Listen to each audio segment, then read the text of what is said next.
A very warm welcome to all my CA Foundation students.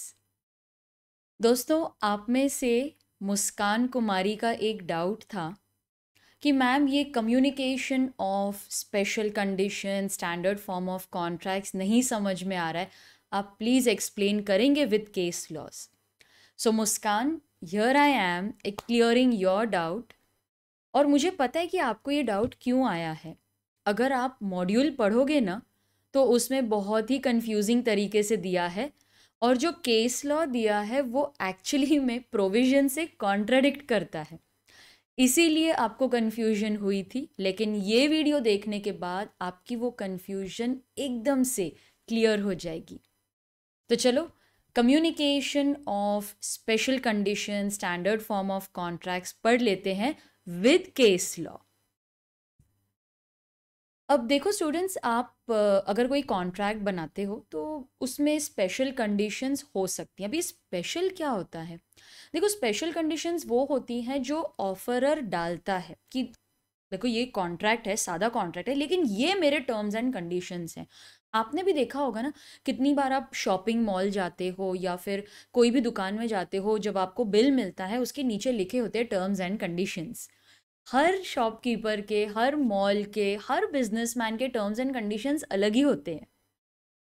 बहुत बार जब हम airlines में जाते हैं तो वहाँ के भी टर्म्स एंड कंडीशंस बहुत अलग होते हैं. तो लॉ बोलता है कि देखो, अगर ऑफरर को कोई स्पेशल टर्म डालना है तो वो आपको ऑफरी को बताना पड़ेगा, कम्युनिकेट करना पड़ेगा. ठीक है, तो मैंने स्टार्टिंग में क्या लिखा है कि ये जो स्पेशल टर्म्स हैं जो ऑफरर सामने से डाल रहा है, एडिशनली डाल रहा है, वो या तो एक्सप्रेसली कम्युनिकेट करेगा टू दी ऑफरी या फिर they can be tacitly communicated. Tacit पे बाद में आएंगे. पहले हम ये देखेंगे कि ये जो स्पेशल कंडीशंस ऑफरर ने डाली हैं वो एक्सप्रेसली कैसे कम्युनिकेट हो सकती हैं. चलो मान लो कि आप एयरपोर्ट पे चले गए. ठीक है, आपने अपना चेक इन का जो बैग था वो वहाँ पे रख दिया. जो कैरी ऑन बैगेज है वो आपने अपने पास रखा. तो जो काउंटर पे है वो पर्सन आपको पूछता है कि चेक इन बैगेज में पावर बैंक तो नहीं है ना सर. आप नोटिस करना, जितनी बार भी आप जाओगे ना एयरपोर्ट पे, टिकट काउंटर पे वो आपको पूछते ही पूछते हैं, एक्सप्रेसली कम्युनिकेट करते, सर इसमें पावर बैंक तो नहीं है ना, चेक इन वाले में पावर बैंक तो नहीं रखा है ना आपने. आप बोलते नहीं नहीं नहीं, उसमें पावर बैंक नहीं रखा है मैंने. तो ये एक एक्सप्रेस कम्युनिकेशन हो गई कि सर उसमें पावर बैंक नहीं रखना है आपको. अच्छा, दूसरी बात, बहुत बार ऐसे होता है कि वो हमें कुछ बताता ही नहीं है. काउंटर पे जो बैठा है वो ये मान के चलते आपको तो पता ही होगा. उसे बोलते हैं टैसिट कम्युनिकेशन. टैसिट मतलब हम मान लेते हैं कि भाई आपने तो पढ़ा ही होगा, आपको तो पता ही होगा. जैसे देखो, मैंने वहाँ पर इमेजेस भी डाली हैं. आप एयरपोर्ट के काउंटर पे खड़े हो, टिकट काउंटर पे हो, आपको यहाँ पर दिख रहा है ये बोर्ड लगा हुआ है, ये टर्म्स एंड कंडीशंस हैं. ये आपको पढ़नी चाहिए. उन्होंने तो लगाई है ना, उन्होंने तो एफर्ट लिया है ना आपको कम्युनिकेट करने का. कितनी बार ऐसा होता है कि जब आप टिकट काउंटर पे होते हो ना तो पीछे टर्म्स एंड कंडीशंस का बोर्ड लगा होता है. जैसे मैंने यहाँ पर कैरी ऑन बैगेज के टर्म्स एंड, मैं थोड़ा सा जूम कर देती हूँ. टर्म्स एंड कंडीशंस यहाँ पर लिखे हुए हैं कि आपको लिक्विड्स नहीं लेके जाना है तो कितना लेके जा सकते हो. जब आप सिक्योरिटी चेक में जाते हो तो आपको वो ट्रे में रखना होता, ये सब लिखा होता है. ये हमें पढ़ना चाहिए. उधर लिखा है ना, मतलब टैसिट कम्युनिकेशन हो गया, इम्प्लाइड कम्युनिकेशन हो गया, वहां पर लिखा है. अब question arises, can these conditions be deemed to have been communicated. वहां पर लगा दिया, हमें बताया भी नहीं, जाके पढ़ लो. वहां पर लगा दिया तो लॉ बोलता है कि यस. बहुत बार ऐसा होता है कि प्रोमिनेंट जगह पे लगाया हुआ है, प्रोमिनेंट जगह पे. ऐसा नहीं होना चाहिए कि काउंटर के पीछे लगाया है और फिर हम आपको बोलते पढ़ लेना चाहिए था ना. नहीं, प्रोमिनेंट जगह पे लगाया है ताकि आप मिस ही ना कर पाओ. देखो, बहुत बार ऐसे होता है कि हम आपको नहीं बता पाते ना कि यहाँ पे कंडीशन है. जैसे आप होटल में चले जाते हो, आप रेस्टोरेंट में चले गए, अभी वो हर कस्टमर को तो आके ये नहीं बताएगा ना सर नॉन स्मोकिंग जोन है ये नॉन. तो वो क्या करते हैं, प्रोमिनेंटली लगा देते हैं डोर पे ताकि आप एंटर करो तो आपको दिख ही जाए. तो यहाँ पर भी देखो, उन्होंने काउंटर में सामने ही लगाया है या फिर वो पीछे बोर्ड पे प्रोमिनेंटली लगा देते हैं. वो आपको पढ़ना चाहिए. काउंटर पे जो बैठा है वो आके आपको ये नहीं बोलेगा सर पढ़ लो, मैम पढ़ लो।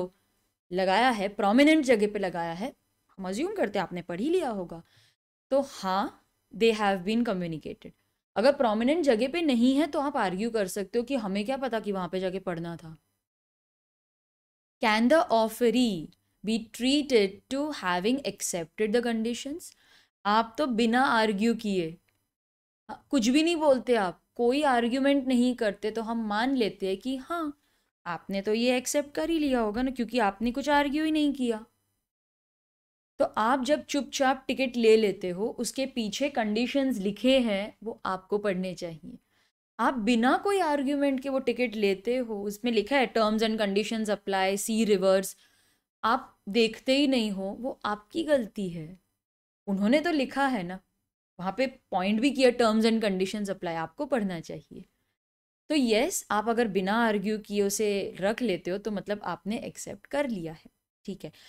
अब इससे रिलेटेड एक केस लॉ है, Mukul Datta versus Indian Airlines. अब ये केस लॉ के फैक्ट्स क्या हैं?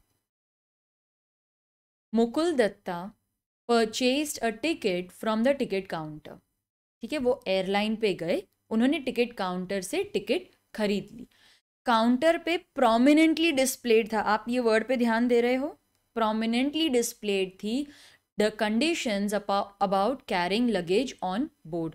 तो जो कैबिन बैगेज होता है ना, उसकी क्या कंडीशन है, मतलब कितनी डायमेंशन होनी चाहिए, उसमें उसका कितना वजन होना चाहिए, वो चेक नहीं करते हैं। ये आपकी जिम्मेदारी है कि आपको पढ़ना है, काउंटर पे प्रोमिनेंटली लिखा है। Tickets also contained conditions printed on it, but हाँ, फाइन प्रिंट में था, लेकिन था ज़रूर। देखो यहाँ पे पीछे जैसे कंडीशंस लिखे होते हैं ना, मैंने फ़ोटो भी लगाई है। तो उन्होंने टिकट खरीदी, उस पर प्रोमिनेंटली लिखा था ये हमारे कैरिंग लगेज के रूल्स हैं। Now in this case of conditions relating to carriage, who will be responsible?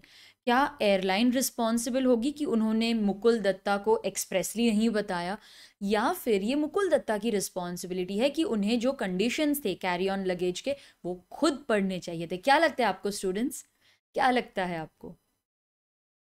Yes, अगर आप ये बोलते हो कि ये तो मिस्टर मुकुल दत्ता की रिस्पॉन्सिबिलिटी है, तो आपका आंसर करेक्ट है। प्रोमिनेंटली लिखा था, ये उनकी जिम्मेदारी है, उन्हें पढ़ना चाहिए था। तो स्टूडेंट्स, ये था case law Mukul Datta versus Indian Airlines. अच्छा, अब स्पेसिफिकली मुझे रिक्वेस्ट आई थी कि ma'am Lily White dry cleaners versus Munnu Swami का भी केस लॉ डिस्कस कर लीजिए, तो चलो वो भी डिस्कस कर लेते हैं। हमने अभी तक क्या पढ़ा स्टूडेंट्स, कि जो भी टर्म्स एंड कंडीशंस प्रोमिनेंटली लिखी हैं, हमें वो बताने की ज़रूरत नहीं है, ऑफरी खुद से पढ़ेगा। हम तो मान के चलेंगे कि उसने पढ़ लिया है, उसे कोई ऑब्जेक्शन नहीं है, उसने वो कंडीशंस एक्सेप्ट भी कर ली है, लेकिन लॉ बोलता है that these terms and conditions must be reasonable. Muskan, आपको इसीलिए कन्फ्यूजन हो रहा होगा क्योंकि मॉड्यूल में ये केस लॉ दिया है, लेकिन उसका ऊपर के प्रोविजन से कोई लेना देना नहीं है, और इसके बाद जो सेंटेंसेस दिए हैं उसका भी इससे कोई कनेक्शन नहीं है, इसीलिए आपको कन्फ्यूजन हो रही है। ये सेंटेंस वहाँ पर मिसिंग है कि टर्म्स एंड कंडीशंस जो हैं वो रीजनेबल होने चाहिए। रीजनेबल मतलब बहुत ही इंटरेस्टिंग केस लॉ, इनफैक्ट मुझे ये केस लॉ बहुत पसंद है। तो चलो इसके फैक्ट्स देख लेते हैं। Lily White dry cleaners versus Munnu Swami, ठीक है। तो ये इमेजिन करो कि मुन्नू स्वामी है and she gave a new sari and blouse for dry cleaning, ठीक है। उन्होंने साड़ी, नई साड़ी थी, न्यू को इसीलिए मैंने हाईलाइट किया है क्योंकि न्यू थी साड़ी, और ब्लाउज उन्होंने ड्राई क्लीनर को दिया, लिली वाइट ड्राई क्लीनर्स, ठीक है। But the sari was loss due to negligence of the dry cleaners, dry cleaners की गलती की वजह से साड़ी गुम गई। ब्लाउज बाद में मिल गया था, ठीक है, तो सिर्फ साड़ी गुम गई थी। So she filed a case for the full price of the sari. उन्होंने बोला भाई साड़ी 220 रुपए की थी, मुझे दे दो। वो बहुत ही पुराना केस लॉ है ना ये, तो 220 रुपए की साड़ी थी, उन्होंने बोला मुझे दे दो। लेकिन ड्राई क्लीनर्स बोलते हैं कि नहीं, हम पूरा प्राइस नहीं देंगे, क्योंकि बिल के पीछे लिखा हुआ था Conditions were written on the reverse that in case of loss, the customer is entitled to only 50% of either market price or value of the article. तो आपका वैल्यू कितना है आपके आर्टिकल का? 220 रुपीज़ की साड़ी है ना, हम 110 रुपया देंगे आपको। तो मुन्नू स्वामी ने केस कर दिया। शी सेड कि नहीं, ये तो तुम्हारी गलती है, तुम्हें देना ही चाहिए। तो उन्होंने क्या आर्ग्यूमेंट किया, अरे भाई हमने कंडीशंस पिछले साइड पे लिखे थे ना कि हम सिर्फ 50% देंगे, तो तुमने तो कोई आर्ग्यूमेंट ही नहीं किया था, तुमने तो चुपचाप वो बिल रख लिया। अब तुमने अगर चुपचाप बिल रख लिया है, इसका मतलब है कि तुम 50% से खुश हो। लेकिन मुन्नू स्वामी को ये बात कुछ हजम नहीं हुई। शी सेड अरे ये तो लिखा तो है वहाँ पर, मैंने भी कुछ इतना ध्यान नहीं दिया, मैंने भी वो पढ़ के रख ली, मुझे थोड़ी ना पता था मेरी साड़ी गुम होने वाली है। तो she filed a case. She filed a case. Students, आपने कुछ नोटिस किया? कुछ नोटिस किया क्या? शी फाइल्ड अ केस, तो उसका नाम पहले आना चाहिए था ना। लिली वाइट ड्राई क्लीनर्स ने बाद में एक रिविजन प्रोसीडिंग इनिशिएट की थी। रिविजन प्रोसीडिंग मतलब they were not happy with the previous order, इसीलिए उन्होंने फिर जैसे अपील कर दी, एक रिविजन प्रोसीडिंग इनिशिएट की थी, इसीलिए लिली वाइट ड्राई क्लीनर्स का नाम पहले लिखा है। ठीक है, चलो। मुन्नू स्वामी ने केस कर दिया कि अरे भाई ये क्या बात हुई, मुझे तो सिर्फ आधा ही पैसा मिला है। जज ने जजमेंट देने के टाइम पे क्या बताया पता है? उन्होंने कहा कि हाँ, हम मानते हैं कि ये टर्म्स एंड कंडीशंस लिखे होने चाहिए। कोई नॉर्मल सर्कमस्टांस होता ना तो शायद case lily White dry cleaners के अगेंस्ट, सॉरी, उनके फेवर में ही जाता, क्योंकि उन्होंने तो कंडीशंस बताई थी। लेकिन स्टूडेंट्स, जज ये भी मानते हैं कि जो भी टर्म्स हैं, कंडीशंस हैं, वो रीजनेबल तो होने चाहिए, वो पब्लिक पॉलिसी के अगेंस्ट नहीं होने चाहिए। ये तो पब्लिक पॉलिसी के अगेंस्ट है, पब्लिक वेलफेयर के अगेंस्ट है। इसका मतलब है क्या होगा? कितने स्मार्ट है देखो, हम तुम्हारी साड़ी अगर घुमा भी दें तो सिर्फ 50% प्राइस देंगे, इसका मतलब है कि आप तो 50% में एक नई साड़ी खरीद रहे हो। ऐसा ही हो गया ना। लिली वाइट ड्राई क्लीनर्स के पास न्यू साड़ी आई थी, वो तो बोल देंगे भाई गुम हो गई, ये लो आधे पैसे। इसका मतलब है आधे पैसे में उन्हें एक अच्छी सी बढ़िया सी साड़ी उन्होंने खरीदी।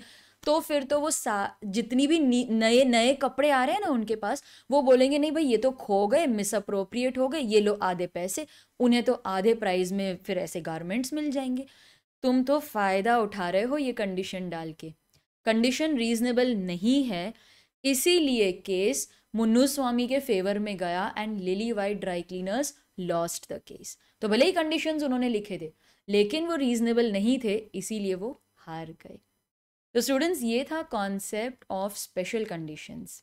अच्छा सुनो, एक और पार्ट बाकी है स्टैंडर्ड फॉर्म ऑफ कॉन्ट्रैक्ट का। ये स्टैंडर्ड फॉर्म मतलब क्या होता है? अच्छा, आप कभी बैंक में अकाउंट ओपन करने गए हो? नहीं गए? अच्छा, अपने पेरेंट्स को पूछना, उनके ना अगर 2-3 बैंक्स में अकाउंट है ना, जैसे एक ICICI में है, एक SBI में है, एक HDFC में है, अगर उनके 2-3 बैंक्स में अकाउंट है, उन्हें कभी पूछना, वो आपको बताएंगे। कोई भी बैंक का फॉर्म ले लो, सब में सेम सेम ही लिखा होता है, वो सब स्टैंडर्ड होते हैं और आप कुछ चेंज नहीं करवा सकते। इट्स आइदर टेक इट और लीव इट। अकाउंट ओपन करना है तो ये हमारे कंडीशंस हैं, नहीं मान्य है छोड़ दो, मत अकाउंट ओपन करो, हम नहीं कुछ चेंज करने वाले। आप इंश्योरेंस लेने चले जाओ, मेडिक्लेम ले लो, लाइफ इंश्योरेंस ले लो, वो पहले प्रिंटेड फॉर्म होता है ना। देखो स्टूडेंट्स, मैं ये सब क्यों बोल रही हूँ, उसके पीछे भी लॉजिक है। देखो, सिर्फ कॉन्सेप्ट नहीं समझना है हमें, उसके पीछे का लॉजिक भी समझना है कि ये स्टैंडर्ड वर्ड यहाँ पर क्यों दिया है। स्टैंडर्ड वर्ड मतलब कि वो जो बैंकर आपके पास आया है या फिर वो इंश्योरेंस एजेंट जो आपके पास आया है, वो एक प्री प्रिंटेड फॉर्म लेकर आया है।